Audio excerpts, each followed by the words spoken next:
Good afternoon, everyone. Happy Taco Tuesday. My name is Rob. I'm a former military guy turned entrepreneur and attorney. Today, we're going to be watching a number of videos. And the first video we're going to watch is by a guy named Alex Hermosi, who's a big YouTuber, popular on YouTuber. This, I think, is one of his older videos because he usually wears a bandage over the bridge of his nose and he looks a little bit younger. So, these videos that we're going to watch today are short videos, so they're under 60 seconds long. They're probably under 30 seconds long, we'll see. But the point of these videos is to get you some hope, I guess I should say. I'm losing my words. Hope in 2024. It's only January of 2024. We're starting the new year off. There's still one more day left in January. And the trick is to get things going, to take action, and to get to where you want to go in life. And this man, Alex Ramosi, has a plan. Now let's listen to him quick and see what he has to say. B, if the gym didn't work, I would strip at night and I would drive Uber. I knew if I drove 12 hours a day, I could make like 80, 90 grand a year if I just did that. And then at night, in 4 or 5 hours, I could probably pull another 150 in. I could make 250,000 a year just stripping and driving Uber, maybe even more. Once I got the first level of skills, once I learned how to sell, I realized that my base level opportunity rose. Because then I was like, I could just sell cars to make 400,000 a year and keep my clothes on. So that became my new baseline. I'm not sure how he got to the point where he decided he didn't have to drive an Uber or work in a nightclub. The base level, he's saying that once he reached that base level, maybe that's what he did. Maybe he drove an Uber and then worked in a nightclub for a second job. Seems like an awful lot of money. I don't know if there's anybody out there that actually drives an Uber, but if you do, can you make maybe $100,000 a year driving an Uber? And if you can, how many hours do you have to work a day? And how many days do you have to work a week? What he's saying is once you reach one level in life, then you can progress to the next level. And that's what he claims he did. Once I knew how to market and sell, then my new baseline became I flew out and would do the turnkey sales system. When I did that on my own, no employees, I'd make 100 grand a month. And so that became my new baseline. My plan B, if the gym didn't work, I would strip at night and I would drive Uber. I knew if I drove 12 hours a day. So the gym worked for him apparently because he, as far as I know, he never had to strip or drive an Uber. He never said he had to. That was his backup plan, apparently. So the title of this video, this live stream, is Have a Plan A, and if that does not work, use your Plan B. A lot of us have hopes for 2024. Some of us have hopes to maybe get a promotion in their work, maybe get a new job, start a business, start a digital business, start a physical business. I mean, out in your community, there's nothing wrong with that. Or maybe just have better relationships or go to the gym 3 or 4 times a week and get into shape 3 or 4 times a week and get into shape or lose weight. All of those are entirely possible. And the good part about a new year is that there's new possibilities. And this channel is all about new possibilities. It's all about growth mindset, millionaire mindset, self development, personal development, about millionaire mindset. It's about growing as an individual. And I have been doing live streams lately on using videos like Alex and Chris Williamson. There was others. I don't know. I think we had a video on Joe Rogan. That's Alex Hermosi right there. Pretty sure I did a video on Alex Hermosi previous to this. And that's me. I'm Rob McCarthy. For those of you that do not know me, hopefully at some point, um, we'll get to a little bit more in detail about Alex Hermosi, but we can watch this video and see what he says about his plan B. Let me erase this.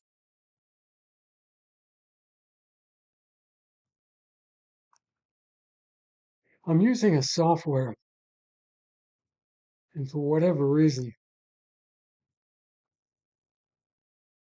day, I could make like doesn't 80, keep 90 grand a year if I autofilling. just did that. And then at night, in 4 or 5 hours, I could probably pull another 150 in. I could make 250,000 a year just stripping and driving Uber, maybe even more. Once I got the first level of skills, once I learned how to sell, I realized that my base level opportunity rose. Because then I was like, I could just sell cars to make 400,000 a year and keep. So who is he talking to? It's Ali Abdul, is it? This guy right here. I think it's Ali Abdul. I'm not sure. He's popular on YouTube too. Is this Ali Abdul? Ali Abdul?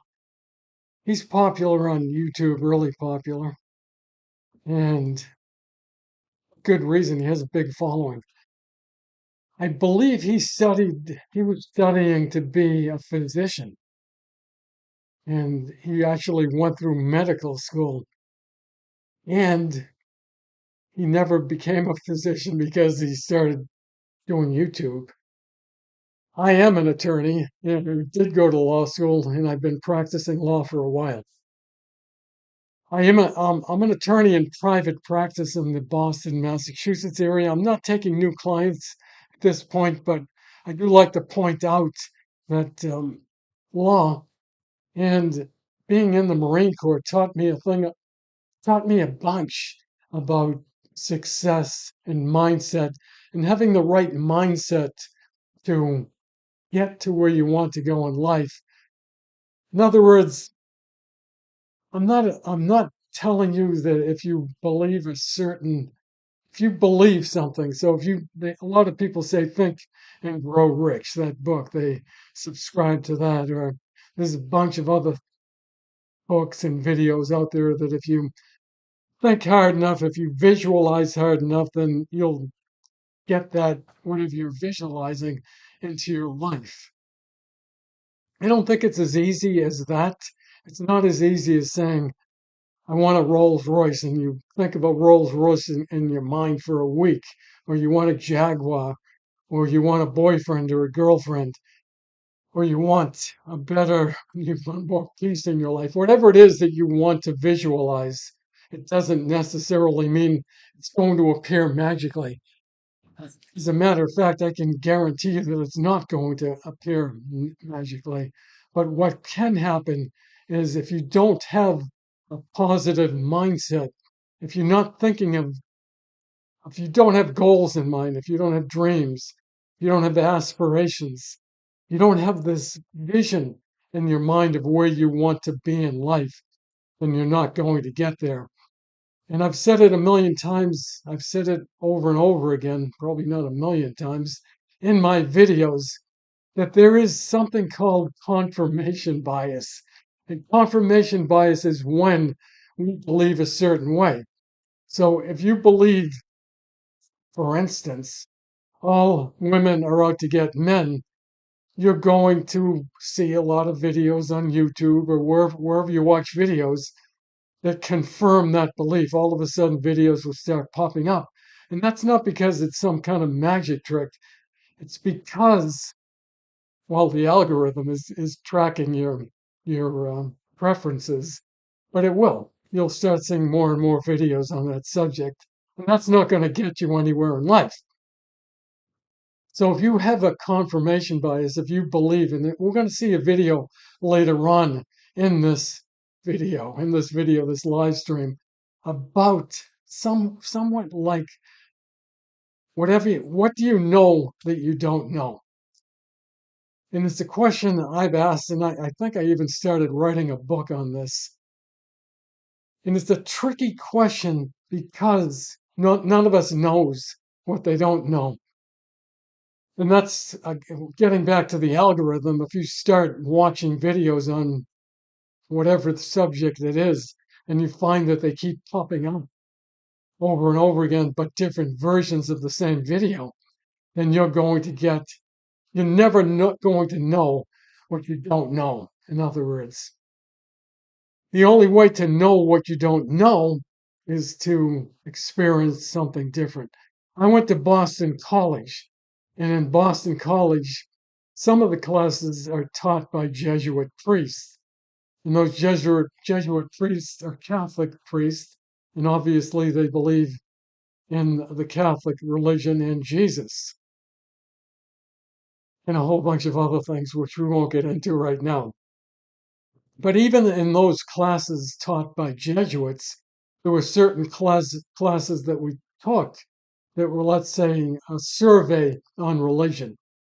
So we might learn about Buddhism and Judaism and Muslim religion. So we would have an open mind so to be able to experience different thoughts and different ideas. If you don't have an exposure to those different thoughts and those different ideas, you'll never know what you don't know. So Alex Hormozy and Abdul, whatever his name is, Ali Abdul, he went to medical school. He's never really going to know what he's never really going to know what he kind of missed out on, if he did miss out on anything, by learning about medicine, about learning how to interact with patients. And that's something that I found in law, that you might talk to a professor, and a law professor, and that law professor might know a whole bunch about, let's say, the rules of evidence, a lot. And you put that law professor and you take that law professor and you plunk that law professor down into a courtroom. Is that professor going to know how to stand up in a court and make an objection based upon the evidence that that professor knows very well? Probably not. So, anyway, I digress, and we'll listen to this video a little bit more, one more time, for those of you who haven't seen it. And I have to turn this off before we can do that. The first level of skills, once I learned how to sell, I realized that my base level opportunity rose. Because then I was like, I could just sell cars and make 400,000 a year and keep my clothes on. So that became my new baseline. Once I knew how to market and sell, then my new baseline became I flew out and would do the turnkey sales system. When I did that on my own, no employees, I'd make 100 grand a month. And so that A lot of my money. plan B, if the gym didn't work, I would strip at night and I would drive Uber. I knew if I drove 12 hours a day, I could make like Saying 80, the 90 same grand a thing year. over If and I over just again. did that. And then at night, in 4 or Let's 5 take hours, I a- could probably pull another 150 in. I could make 250,000 a year just stripping and driving Uber, maybe even more. Let's take a look at this video. I'm trying to get my wife to go where I want to go to dinner. Because I want to go to Cheesecake Factory, the finest establishment in the land. If I say, hey, babe, you want to go to Cheesecake Factory? She might be like, well, no, I don't want to go to Cheesecake Factory. Or like, I'm not really sure. Now, if I switch that and I said, babe, I'm trying to get my wife. Okay, here's a video by Alex Hormozy again. Again, he looks like maybe this video was done when he first started doing YouTube videos. He doesn't wear that bandage over his nose. He's not wearing a cap like I am. And he's talking about a psychological hack, which is a good hack. Saying instead of getting to asking somebody for a yes first, he's saying, would you be opposed to doing something? And it's easier than saying the answer to that question. If you pose that question to somebody like, would you be opposed to going to coffee with me sometime next week or sometime in the future? Let's say, probably going to say, what do I have to lose? I can just say, yeah, I have no problem with going to, I have, no, I'm not opposed to that. Instead of saying, would you come to coffee with me at Starbucks tomorrow at 8 o'clock? Somebody might say, well, I don't know this guy too well. I don't think I want to go to coffee tomorrow. So I'm going to say no because I don't know what I'm in for. So this is what Alex is saying in this video. Instead of posing a question to somebody, trying to get a yes answer out of them, pose it in a negative fashion. And I see that done a lot in law too, when somebody is cross-examining somebody, but I don't want to digress anymore. The point of this video is the point. Let's get to the video. Let's listen to what he has to say. pretty cool. to go where I want to go to dinner. Because I want to go to Cheesecake Factory, the finest establishment in the land. If I say, hey, babe, you want to go to Cheesecake Factory? She might be like, well, no, I don't want to go to Cheesecake Factory. Or like, I'm not really sure. Now, if I switch that and I said, babe, would you be against going to Cheesecake Factory? You're like, well, I'm not against going to Cheesecake Factory. And I'm like, great, let's go. That's the beauty of a no-base question. See how different it's phrased? It's phrased quite different. And, you know, if for any of you that saw that movie, The Wolf of Wall Street, I have read a few books lately, actually about 45 books lately, which is why I wasn't posting a whole bunch of videos right toward the middle of the month. And one of those books was written by Jordan Belfort, which I'm not a real big fan of Jordan Belfort, just because of he went to prison, and I try not to take my advice from people who have been in prison. You saw the movie probably. He did a lot of bad things. I'm going to put it mildly. But one of the ways that he explained a sales pitch in one of his books is exactly the way he explained it, or the character that portrayed him explained it in the movie The Wolf of Wall Street. It's like, remember when he was selling penny stocks, and Jordan would get on the phone and he'd say, "Hey, you subscribe to our ad. It was in the back of this magazine, and I have. Would you be interested if I could tell you how to make double your money just by investing $10 in this penny stock, and you could make $10,000? Would you be interested in learning more about that?" And the guy would, on the other end of the phone, would say, yeah, why not? I'd be interested in learning how to double my money in a penny stock by only investing $1,000. So that's how Jordan Belfort kind of said to start off conversation, trying to get somebody, trying to convince somebody to listen to you, try to convince somebody to kind of be on the same page as you. And this method that Alex Hormozy is advocating, is using, is saying instead of asking for an outright yes when you want something from somebody, let's say it's a boss and you want a raise. Maybe you don't want to go right in and say, hey, to the boss, hey, would you be opposed to, would you give me a raise? You could say, hey, would you, I know it's early in the year and you have a lot on your mind. At some point in the future, would you be opposed to sitting down with me and talking about my pay schedule? It would be a lot easier than saying, I want a raise, give me a raise or I'm quitting. Something to that effect. It makes it a little bit easier to get to the yes versus phrasing the question in a more aggressive manner, I guess you could say. And if I say, hey, you excited to move forward today? That's a yes, right? It's harder to get someone to say, yes, I'm excited to move forward today. Would you be So that's kind of funny because that's exactly what Jordan Belfort said in his book. Instead of saying, like I just explained, hey, I have a penny stock for you. Would you be interested in buying this stock if I could show you how to double your money and you wouldn't have to pay more than $100 to buy the stock? Of course they would. And he's saying the same thing. Would you be opposed to, or would you be interested if I could show you a way to um, to move forward without, causing you a big hassle? opposed to moving forward at the end of the conversation? No, I'm not opposed to moving forward. Great. And we get the sale. The psychology behind this is that people feel safer saying no. People feel like they retain their autonomy. They feel like they're at ease. Especially like you think about decision fatigue. At the end of the day, people don't want to be responsible for anything. They don't feel vulnerable to saying yes and agreeing to something, right? Instead, they prefer to say no and stay safe. But So that's a good point right then and there. I mean, for understanding this method of trying to get somebody to say yes, you ask them to say no because it's safer for them to say no because they're not making a commitment. But even though they're not saying yes and they're saying no, it's the reverse of saying yes, and it's like saying yes. So it's a good technique. if you phrase your questions properly, you can get people to say yes by saying no, which is one of the most powerful sales tactics. I'm trying to get my wife to go where I So Alex Hormozi's a pretty cool guy in my book. I really enjoy some of the things that he has to say. He looks a little bit different, like I say, but the same advice. I mean, he's still the same kind of cool guy. He has this air about him. He has this vibe about him. It's pretty cool.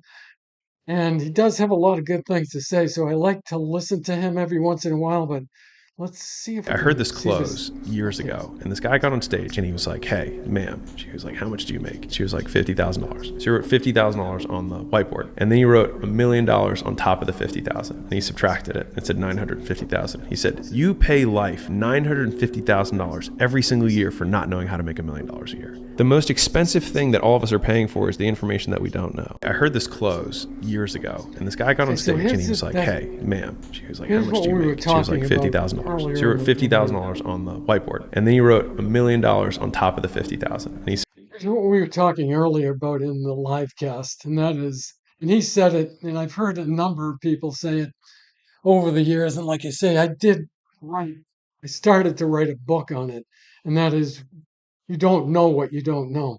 And I think somebody else wrote that book with that title, and it was kind of the same idea. And because of that, I decided not to go into any further. I didn't think it was a good idea to continue to write it. Just somebody else, but I could have. I am writing a book now called Breaking the Fourth Wall, Breaking Through the Fourth Wall. I haven't completely sold myself on a title, but the theme of the book, it is about, let's say, put it easy in easier terms. It's about breaking through the invisible barriers in our life that hold us back from getting the success that we want, that we desire, and that we deserve. I know a lot of you are out there, you're working hard every single day, you're going to your job, you have all these ideas, you have all this energy, and you want to use that energy, but you're afraid that if you use that energy, that you'll end up just back in the same spot that you started. And that could be, it might be, it's happened in my life. The only thing is, if you don't take risks, if you don't take any action, you're guaranteed to be in the same place in life that you are right now. So, as I've said before, the old proverb goes like this: the journey of 1,000 miles starts with a first step. And the other metaphor is, when is the best time to plant a tree? Well, the best time to plant a tree was 20 years ago. What's the second best time to plant a tree? The second best time to plant a tree is right now. So if you have a goal, if you have a hope, if you have a dream that you've been putting off, why not do it? It's January 2024, a new year.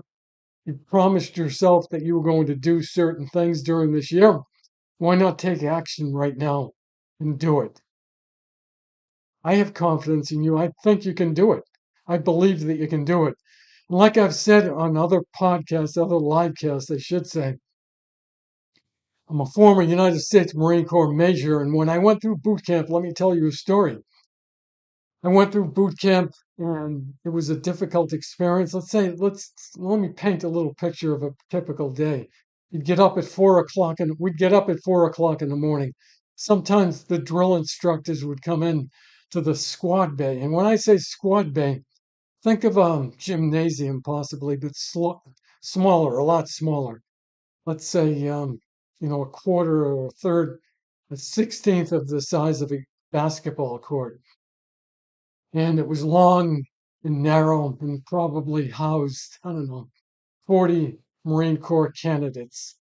And in each little part of you've probably seen it if you saw reruns of TV, older TV shows, and you see military guys in a barracks. They're sleeping in bunks and they're pretty close together.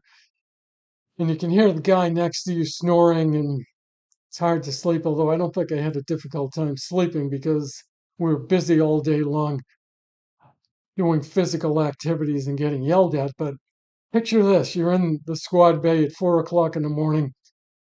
The At that time, everybody's watch alarm was going off. I think it was watch alarms, but maybe on some mornings the watch alarms didn't have a chance to wake us all up, and the drill instructors would come in before the watch alarms went off and start tearing things apart, throwing things on the ground, banging barrel covers, let's say, and saying, wake up, it's time to wake up, whatever names that the guys could think of at the time.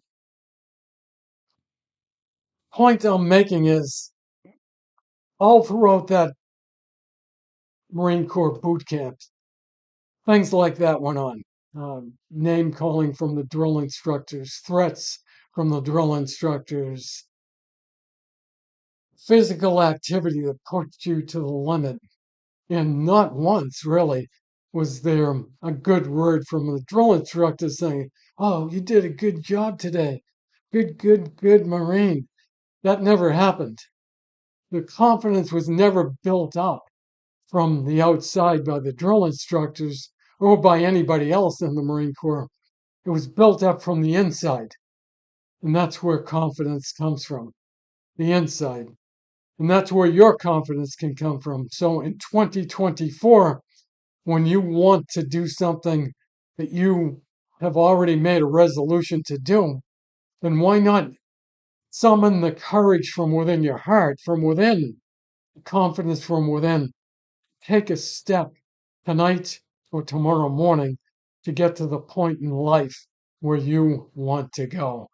It's a good plan, it's a good deal, and you should do it. It's endorsed by me, Rob McCarthy. So let's see this video if I can get to it. Do you think it's possible to get extremely wealthy or amass a large sums of wealth by having a lazy mindset? So this guy right here is a guy named Lewis Howes. And he's a guy on YouTube also that used to be really popular, and I still think he is. He used to be, I think he was a professional athlete, but I'm not entirely possible. And I think he just got married.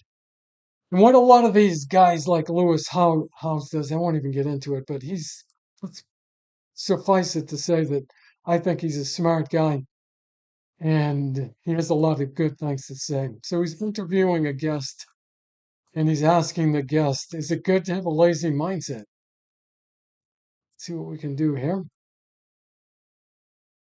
So, yes. So it's Alex Hormozy again. And you can see Alex has his signature. Oops. You can see that Alex has his signature nose bandage right there. And that's what I was talking about in the other videos that we saw of him. He didn't have that nose bandage on there. And he has the cap now, and he has a longer hair and a fuller beard. Pretty cool guy. Again, good, cool vibe too. I like him. Let's see what we can get going on here. For probably a different reason that people might expect. So I actually think in some ways, the lazier you are, if you can get over the initial hump, the more successful you can be. Because what happens is if you give a hardworking person a problem, they give you a hardworking solution. If you give a lazy person a problem, they'll give you a lazy man solution. What's the easiest way to do this? Right? And a lot of times, some of the best problems in the world get solved by deciding they're not problems.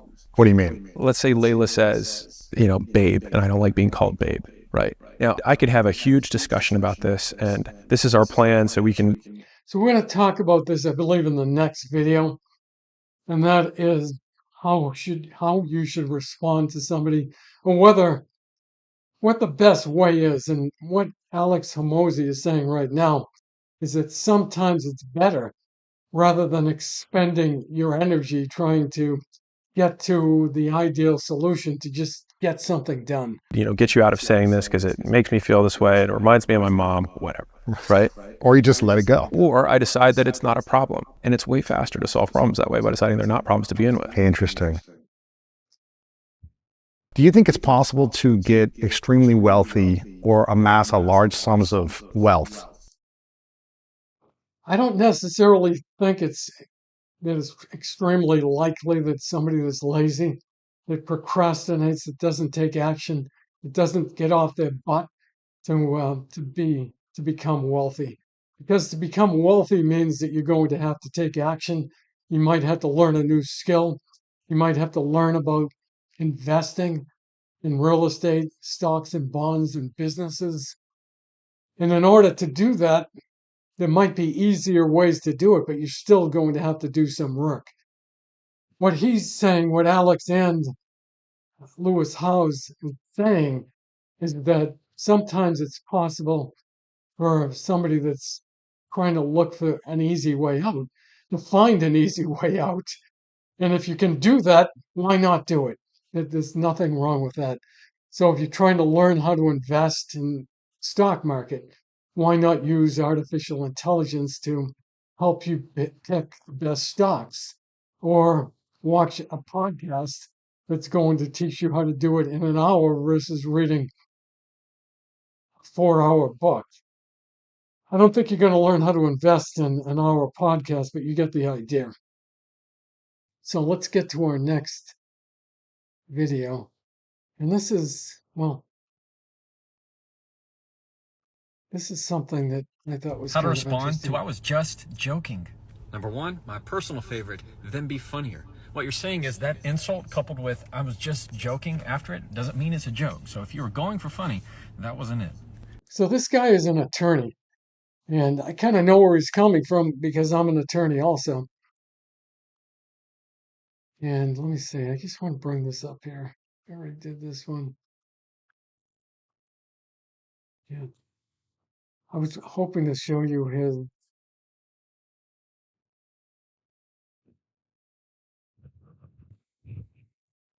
Excuse me for a sec here. Yeah. Oh, yeah.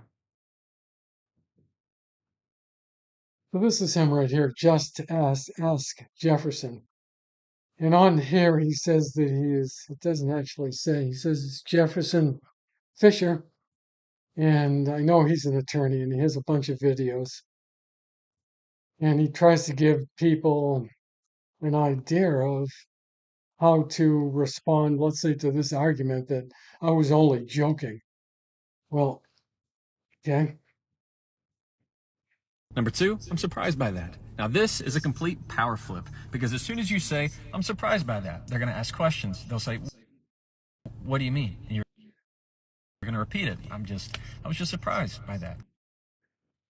So one of the things that I would do, and we can take from the video that we just saw on being lazy, making somebody that's lazy making decisions, and it doesn't necessarily mean for you to be lazy, but think of it this way: this attorney is saying that basically you should get into an argument with somebody if they say, I was only joking.